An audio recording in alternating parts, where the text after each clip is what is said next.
Hello and welcome to another edition of Meet the Red Cross. I'm Dave Griffith, the Executive Director of the Heart of Missouri chapter of the American Red Cross. And joining me today, I have two members, a board member that is joining us, and I have a staff member that's also with us. And Todd Hoien is a member of our board, as well as a member of our executive committee.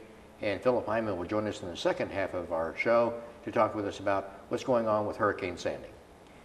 Todd, welcome to Meet the Red Cross. Hi, Dave. Glad to have you here with us, and I'm really pleased to have you as one of our board members. And I know you drive from Columbia every time we have one of these members, but we're looking for representation in all parts of our community chapter, and you're helping us fulfill that mission, and I appreciate the support you give to us. Well, thank you, Dave. I'm very happy to be on the board.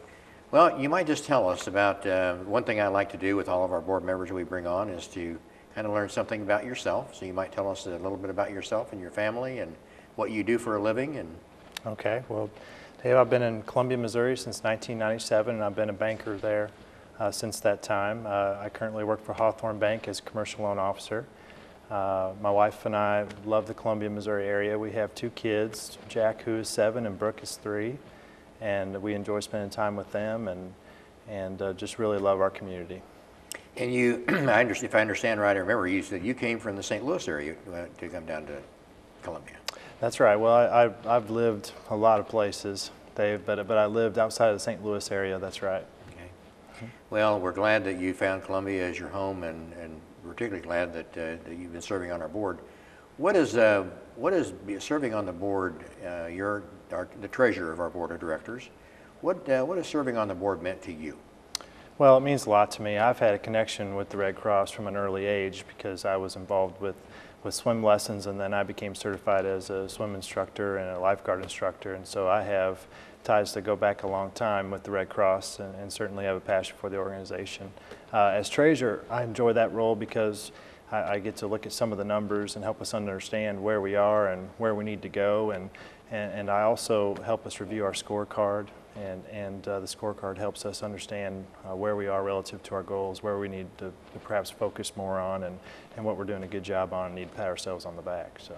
And really the scorecard, for our audience, the scorecard is something that is relatively new to our community chapter, and it really is a way that we can gauge where we are and where we need to go, and there are different categories that the scorecard has, and we've had three board meetings since I became the executive director, and I introduced that to the board, and there's kind of this deer in the headlights look sometimes when we're getting into that, but I appreciate the help that you've given us in trying to maneuver through that exercise. But sure.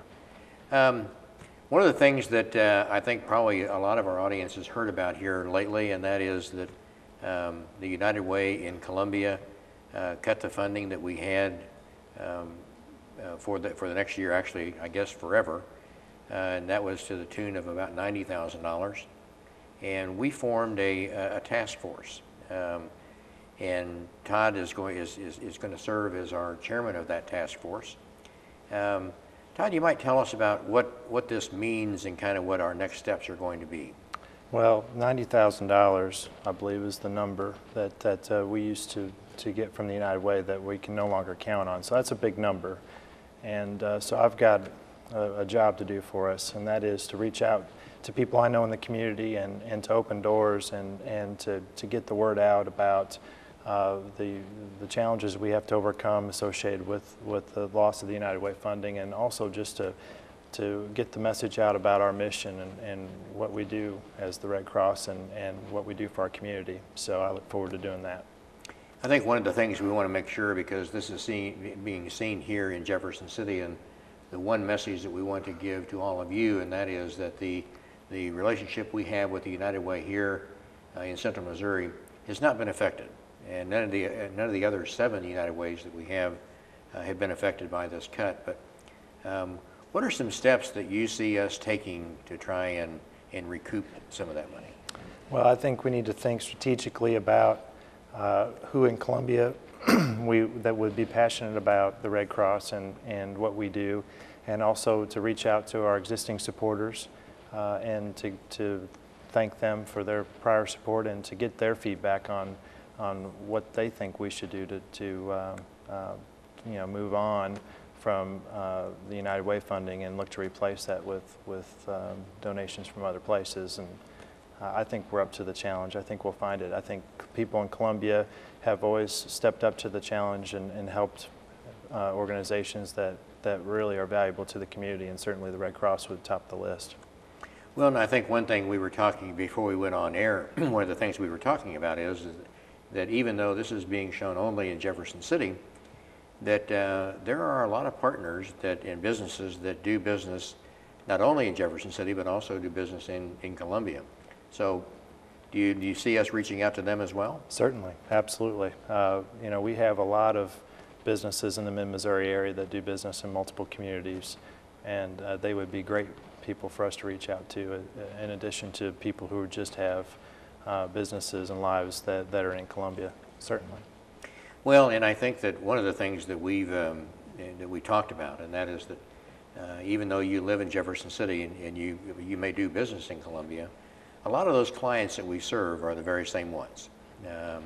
They're the people that have lost their home and really facing one of the worst days of their life. And I think that one of the things that we can do as this task force is to try and message that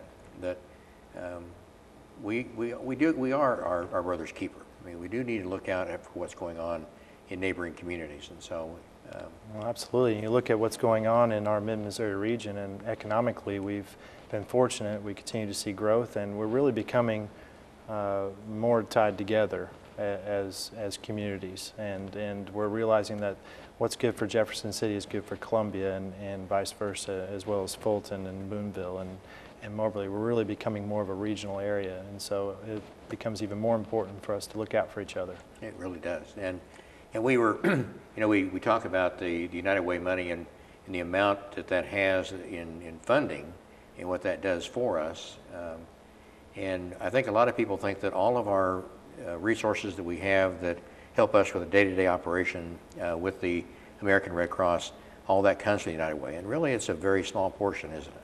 It is a small portion, but when it gets cut out, it becomes a challenge to make that up. If I'm talking to one of my business clients and they lose 10% of their revenue because one of their larger clients leaves, that's a tremendous challenge to overcome. And so I think we face a similar situation there. We really do. Well, we're talking about money and being the board treasurer, giving that financial report, how has that been a challenge, and what do you see that as being part of our board meeting? Well, I think the challenge has been in the shift in some of the ways that we gather our financial information and report it. And but I think we'll get accustomed to the new way that we look at our numbers, and the scorecard is important because you can get into a routine of just looking at your numbers and not really keeping an eye on the forward-looking goals that you have for yourself. And if you're not continuously focusing on growing and getting better, then you're going to fall behind. So I think it's good. Well, and part of that scorecard is also looking at the services that we have. Oh yes, absolutely. And I think that's key to. I mean, we can bring in all the money and we can be financially sound, but if we're not providing those services and there are areas that we're letting down on, then those are ones we can focus on. That's right. You know, that draws a lot of correlation to what I do for a living. You know, you can find yourself focusing on one thing and trying to complete that and complete it well, but if you don't have your eyes on the bigger picture, something else could slip. And so it's good to go back and look at how you're doing in all the different areas that you operate, and to make sure that you're keeping an eye on all those things. One of the things that changed and we regionalized and became part of the St. Louis region is that our board of directors really changed from being a governing board to an advisory board. And your role as the treasurer during the governing board days would have been very extensive in looking at the daily financials that we have and looking at all those spreadsheets. And this part of in shifting to the advisory, it's made it a little easier on you, but how do you take that? I mean, were you on the board when that happened, or are you? I joined the board shortly after that happened, so I agree. It does make my role as the treasurer a lot easier, but it's a positive in that I get to spend more time focusing on helping the organization by being an ambassador in the community and focusing on finding and opening fundraising doors, and that's where I'm going to contribute, and I look forward to doing that. I'd like to expand on that because that's something that that also is relatively new to our board of directors, and in really utilizing the influence that each one of those board members has in our community and being able to leverage that support. Right, and the timing for that is turning out to be a good thing, because we look at, for example, the adversity in Colombia, but now that we have to overcome the United Way funding loss. You know, I think it's good that now as a board we've got to be focused on helping the organization with fundraising. I mean, it's more important now than ever. Mm-hmm. Well, I know you said that your history with the American Red Cross goes back to swimming lessons and lifeguarding and all that. Just in the last few minutes we have here, how did that experience really bring you to where you are today? Well, it was a great experience for me. I have a lot of passion for water, and at a young age I knew that's what I wanted to do, and some of my best experiences were teaching I taught swim lessons from the beginner level all the way to advanced, special needs. I was an assistant instructor for the lifeguard instructing course, and made some great friends through that experience. I had a save. Most of my saves were uneventful, but I had a save where the victim had to be backboarded, and my training through the Red Cross just kicked in, and I'll never forget. I mean, you don't think about having to do that, and then it happens, and I acted without thinking. So obviously the training was very beneficial. Well, thank you. That's a great story, and that's really what we do every day, and trying to train volunteers to be able to help them react at the time they need to without even thinking. So, all right. Well, Todd, thank you so much for being on our show, and really thank you for being on our board of directors. We appreciate everything you bring to it. Thank you, Dave. Stay with us. We'll be right back. Phillip Inman, our disaster specialist, is going to be with us. He's going to be talking about Hurricane Sandy as well as other disaster volunteer opportunities.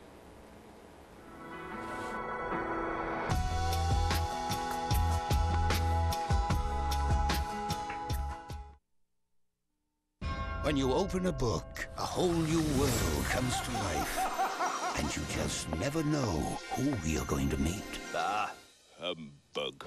Read a book and experience the wonder.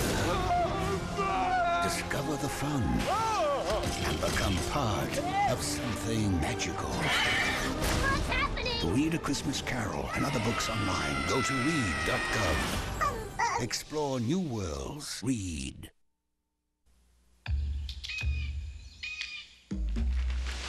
He protects all living things in the forest. But he can't do it alone.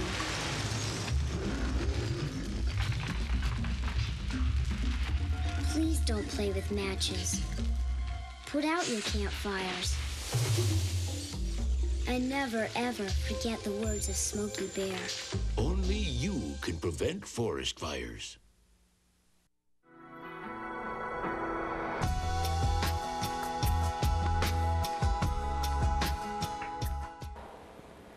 Welcome back to Meet the Red Cross. I'm Dave Griffith, the Executive Director of the Heart of Missouri chapter, and joining me for the second half of our show is Phillip Inman. And Phillip is one of our disaster specialists that we have inside the community chapter. And Phillip has been on our show before, but I felt like it was important with what's going on currently. And this show is being taped on October the 30th. So a lot of the events we're going to be talking about are going to be timely. But we're also going to talk about some things that are going to be ongoing throughout this month and throughout the ensuing months for all those folks along the East Coast. So, Phillip, welcome to the show. Yeah, thank you, Dave. Appreciate the opportunity. All right.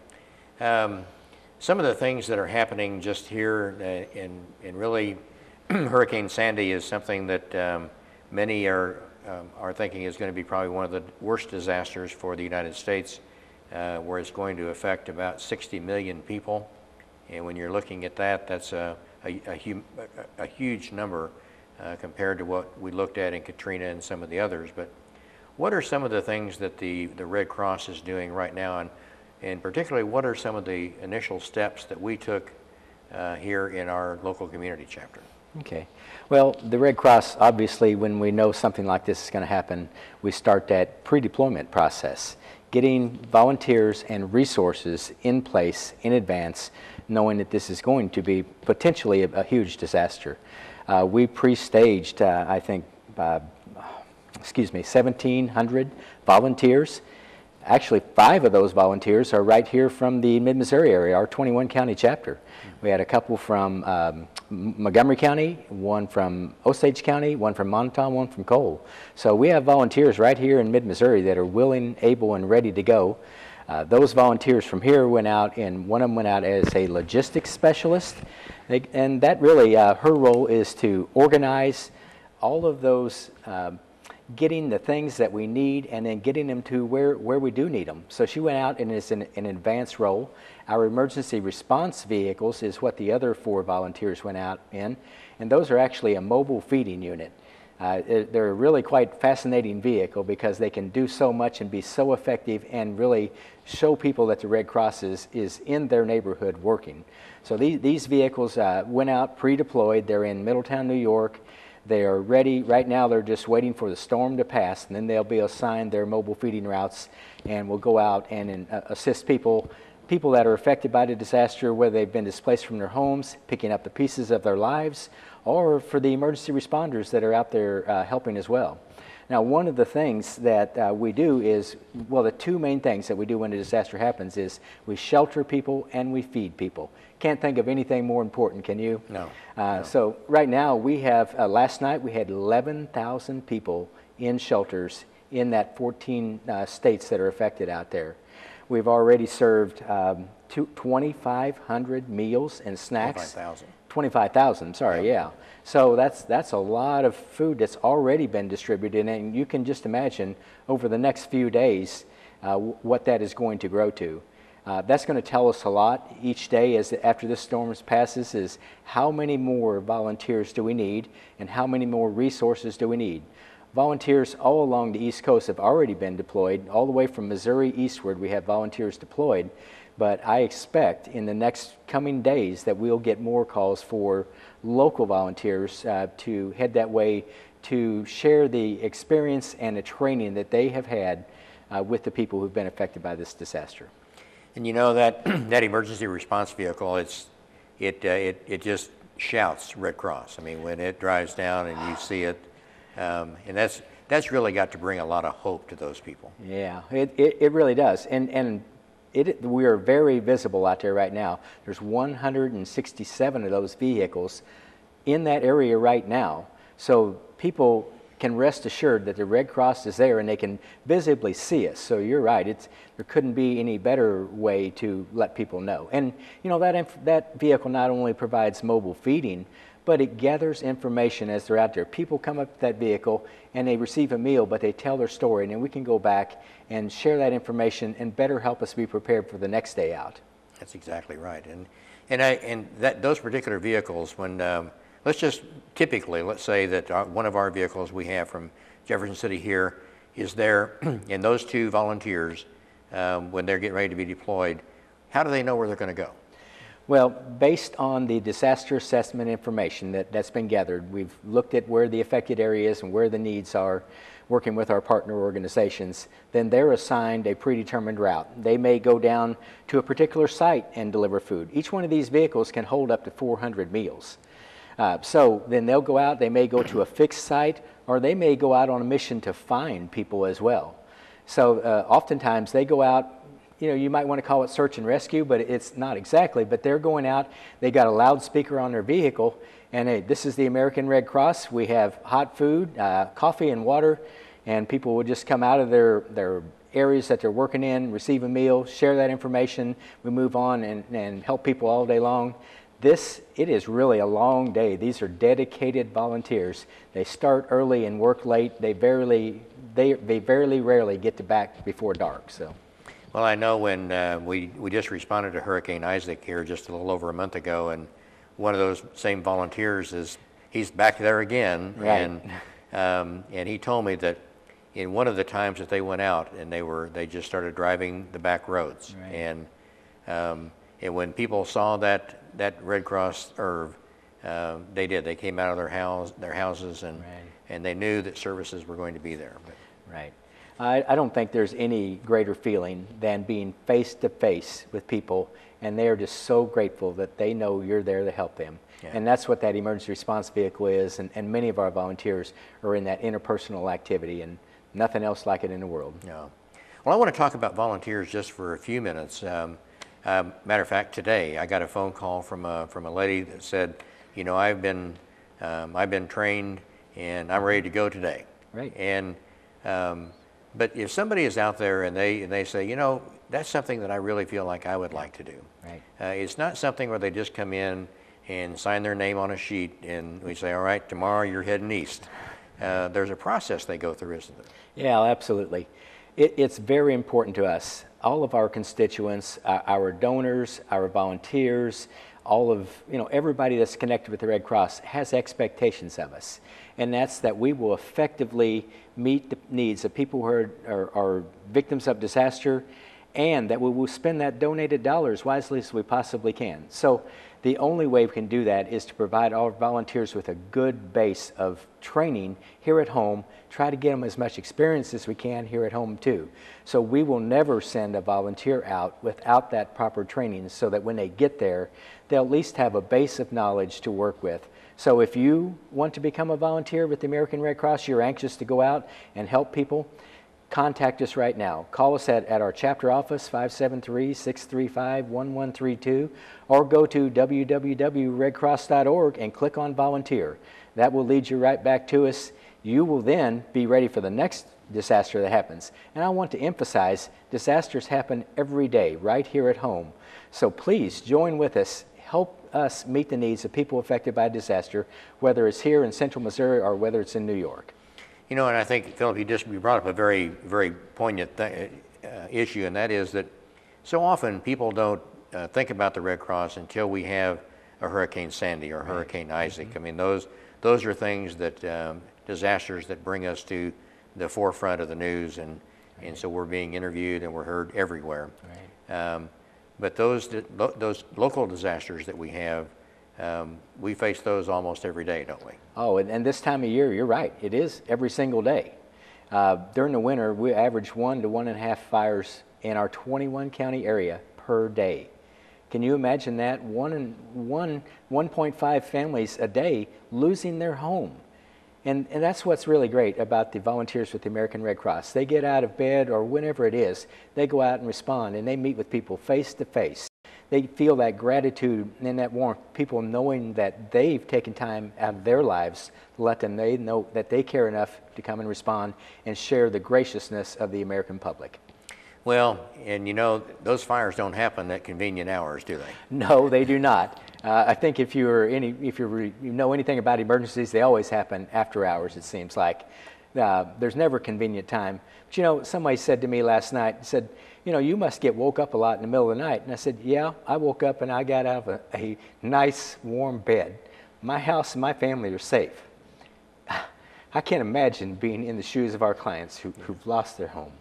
Well, and the sad thing is that so many of those families, and particularly of late, and we've had families of 8, families of 6, families of 4 that have lost their home, and like you, I've been on 4 fires since I started here, and each one of those, the smell of that burning home, just still stays in my nostrils. I mean, It's something that you never lose.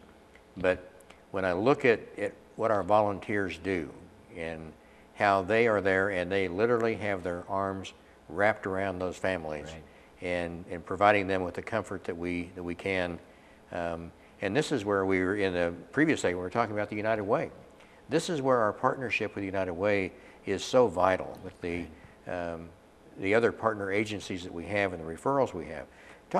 Talk for just for a few minutes about those referrals and how important those are to our clients. Oh, yeah. The American Red Cross is simply a player at the table. We provide that immediate emergency assistance. We come out in the middle of the night. We provide, once we've verified and documented this particular client's situation, then we can provide some financial assistance. It's going to help them with those immediate needs.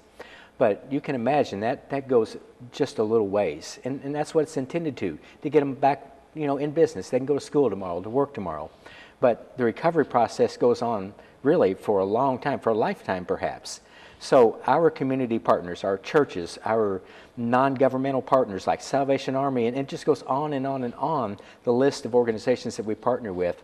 It's extremely important that we build and maintain those relationships because they all want to help too. And the American Red Cross is that verifying agency. When we send a referral to a partner agency, they can rest assured that we verified this disaster is real and these people really do need help. So I can't imagine anything more important than everybody coming together to help someone who's been affected by a disaster. Okay. We're talking about those volunteers, and you also mentioned that our community chapter encompasses 21 counties throughout mid-Missouri. You have volunteer meetings that you have every month, and by the way, I want you to know that Phillip cooks for each one of these and is an excellent cook. So that may be another impetus for you to becoming a volunteer. But what are those volunteer meetings, and what do those do for your volunteers? Well, I look at really three things. I want our volunteers to be informed about opportunities that there are to stay involved, and I hope that they will leave inspired to do more by commensurating with their fellow volunteers. That they'll see opportunities. They'll get out there and say, I'd like to be a part of that. So, just hearing about from other volunteers and I often have speakers from partner organizations that are there, and they share information about their organization, how we can partner with them, what the requirements are. So, it's an opportunity for our volunteers to get together and to learn from each other and to draw upon that inspiration that we have as a team environment. Well, Phillip, I know that one of the things that we try and do is we respond to those immediate needs, but are there things that we do to prepare for a national disaster like this on a local basis? Yeah, we're always in the preparation and prevention mode, that mitigation mode. We're working to train our volunteers constantly. We have exercises for them that can train our volunteers, and we also train partner organizations. Coming up the 7th and 8th of November, we're going to train with AmeriCorps, PAVE AmeriCorps in Eldon, have an overnight shelter training. And this is going to be so exciting. So not only are Red Cross volunteers staying up to date, but we're also getting partners that might work with the American Red Cross when something like this happens. So we have to stay on top of our game all the time. If you don't practice what you learn, you're never going to win that game. That's right. Yeah. Phillip, I appreciate you as a colleague. I appreciate the passion you have for what you do. It's more than a job for you, and it is a calling for us. And I appreciate what you do and appreciate you being on our team. Yes, sir. Thank you for being with us for this edition of Meet the Red Cross. If you would like to support the American Red Cross, we would appreciate your support. Until next time, I'm Dave Griffith saying have a good day.